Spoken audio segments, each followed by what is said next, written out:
quickfire round. Okay. Are you ready? Yeah. Okay, ready? Yeah. First show you went to see. Wicked. How old were you when you started performing? 4. What's your favourite pre-show snack? Oh, everything. Gotta choose one. Pringles. 3 words to describe you as a performer. Energetic. Yeah. Silly. Fabulous. I'm joking. I don't know. Dream role. Dawn in Waitress. Oh, good choice. Good choice. One I love day. a bit of waitress. So most people will have seen you in Heathers at the other palace, am I right? Who's seen Heathers? If you haven't, no, I'm joking. Cheeky plug there. Yeah. You played the role of New Wave Girl, but you were also an understudy and a dance captain. Most people struggle to learn one role. How did you learn all that material and remember it? So when I first started, it was a bit of a shock to the system, and I think I didn't start really going on for my covers until like a few weeks in. So when I first got there, first started rehearsals, I just focused on learning my New Wave Girl track, which was my ensemble track, with the iconic orange bow, if anyone knows. And then I just made sure like every day I was getting to rehearsals at like half an hour early, and although you know you don't want to overwork yourself, it's all about balance and making sure you have time for yourself and you're eating and keeping yourself healthy. I was making sure I just spend as much time as possible making sure I knew my ensemble track, because as dance captain you kind of have to learn everyone's tracks pretty much, so just making sure that every rehearsal I was switched on and I was listening to what they were saying, and I kind of looking around and making sure I was taking in as much as I could, taking down notes when I could. And also, like nowadays, we've got cameras. Nowadays, we've all got smartphones and cameras, and I was just recording everything after every rehearsal and just making sure I had that to look back on. In terms of my cover parts, this sounds bad, but I never really remember a time of like sitting down and being like, right, I need to learn this. But because you get so in routine? Yeah, or you get so like involved with the show that you're kind of just switched on all the time, and you're just taking on what the other performers are doing, if that makes sense. So obviously I did sit down and learn the script, but in terms of the blocking and stuff, we have a few cover rehearsals. But yeah, I just kind of picked it up as we went, and luckily I wasn't chucked on in like the first week as my cover part, because if I was, it might have been a different conversation. And then in terms of Heather Duke, which was a part that I didn't cover, it just, I don't really know how that happened, to be honest. I basically went on for Heather Duke and I didn't cover that part, but she's in a lot of the scenes with the other Heathers and with my ensemble track, who I was on for every night, so I just kind of watched her whenever I could to find out what she was doing. And then when it came to it, I think there's one scene that Heather Duke's in that my other tracks aren't in with her, and it's just one scene with JD, which is, I don't know when, After I Say No, I think. And so I just had to learn that one scene, and I think the rest was fine. There was a little wobble on the words. I was like, Heather choked, but the fun. A little bit of a wobbly moment, but we got through. Sorry, I'm waffling on there. And you're the first person to play all 3 Heathers in history. How's that? It's crazy. Like at the time, I didn't think that I was doing anything that extraordinary. I was like, right, someone needs to go and play this role, I'll do it because I know it. And I didn't really think about, oh my god, I'm making history. So afterwards, when everyone's like, she's made history, I was like, oh yeah, okay, I'll latch on to that, I have. But no, it's really great, and like Heathers will always be such a huge part of my life and my career. It's my first, professional like London job, and as an adult anyway, and yeah, it's I'm very connected to it. I was literally just there last night playing Heather Chandler, so yeah. Still always there, even though I've left. Yeah, sorry, we've like robbed you straight back from Heathers. But you're like like no stranger to audition rooms, and we've seen through your followers, we've seen you go into these audition rooms and book these amazing contracts. Going into an audition room can be quite nerve-wracking. What are your top 3 audition tips for any performers that are out here that are looking to audition? What are your top 3? Okay, so top 1. In fact, I feel like this is the most important thing ever, is just be yourself.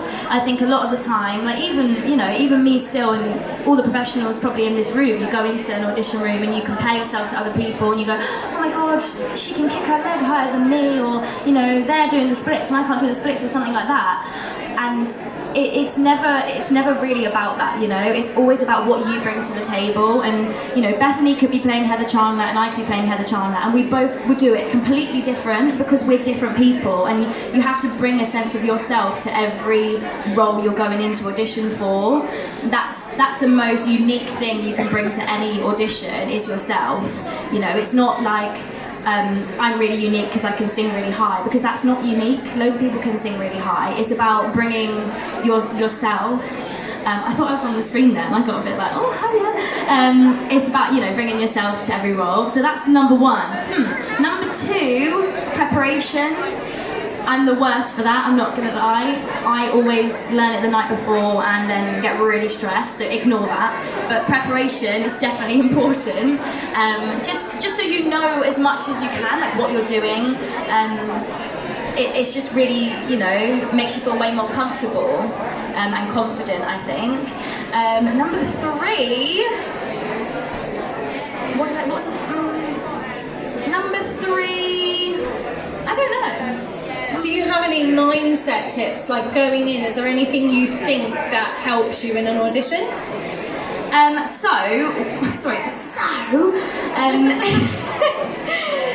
When I go in, I always try and think of the panel and the other people in the room as just being my friends, because I think a lot of the time you see the panel and you're like, oh my gosh, they're really scary, and they're like these people that are like superior, and like they're not normal people, they're like aliens. And it's like, no, like these panel, they're probably on the same train home as you.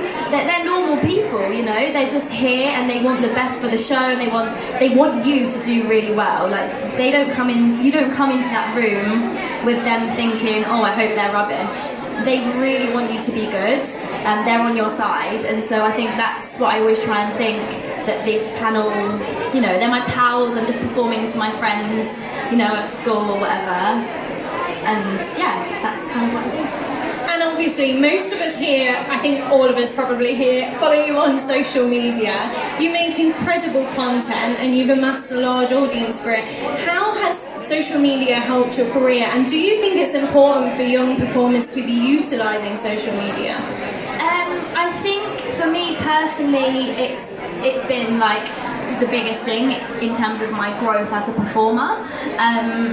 But that's just the world right now, and it's constantly changing. And for me, I managed to kind of latch on to TikTok and Instagram like when it was getting big and doing something that people could relate to. And I think that's a really important thing, that if you are gonna use social media, that it's about making sure you're as real as you can be. And it's really hard because you never want to show the days where you're upset, or you've had a no from an audition, or you're having a bad day. But it's really important to make sure that you're being as real as possible, and I think that allows for more growth. But I hate saying that I think it's really important, because there's so many performers and amazing people that don't use social media and like are winning at life. But I think for me it's been amazing, and it's kind of like my online CV, I always call it, like if anyone wants oh my god.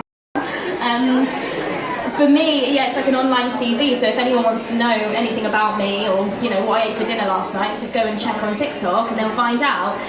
But it's also about making sure that you haven't got things, I hate saying this, but you haven't got things online that you're not happy with, you're not proud of, and things.